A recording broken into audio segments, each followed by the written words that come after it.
Eesti ajakirjanduseetika koodeks näeb ette, et konflikti sisaldava materjali puhul peab ajakirjanik ära kuulama kõik osapooled.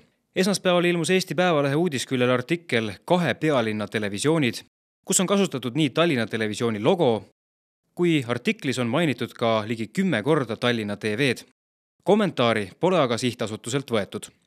Ajakirjandusõppejõud Mart Raudsaar on veendunud, et Eesti Päevaleht pidanuks küsima kommentaari. Tuntud ajakirjanik Sulev Valner, kes ühtlasi on ka Eesti Pressinõukogu esimees, nõustub Raudsaarega. Kuigi Valner ei saa anda ametlikku kommentaari Pressinõukogu esimehena, siis ajakirjanikuna on ta üllatunud paljude faktide üle selles artiklis. Kõigepealt on Valneri arvates artiklil eksitav pealkiri, samuti on ta üllatunud, et Eesti Päevaleht on andnud sisuliselt ajakirjaniku volitused samale isikule, kes on ka projekti Maha Tallinna TV raha lasteaedadele autor. Aga selle küsimusega te peate pöörduma Eesti Päevalehe poole, sest et mina ei ole seda pealkirja sinna pannud. Eesti Päevalehe peatoimetaja Vallo Toomet kahjuks telekaamera ette tulekuks aega ei leidnud. Seda, et toimetus on teinud vea, ta tunnistada ei julge. Seal ei ole tegemist teie teemaga, see on hoopis muud asjad. Artiklis on väga palju kordi mainitud sõna Tallinna TV.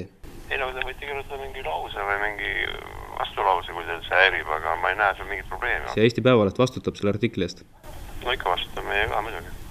Ilmselgelt on püütud artikliga jätta avalikkusele teadlikult vale muljet nii Tallinna Televisiooni tegevusest, kui märkimata on jäetud ka mitmed väga olulisi fakte seoses Stadi TV-ga. Seega ei jää sihtasutusel Tallinna Televisioon muud üle, kui nõuda ebaõigete väidete ümberlükkamist ning omapoolsete kommentaaride avaldamiseks leheruumi Eesti Päevalehes või siis pöörduda Pressinõukogu poole.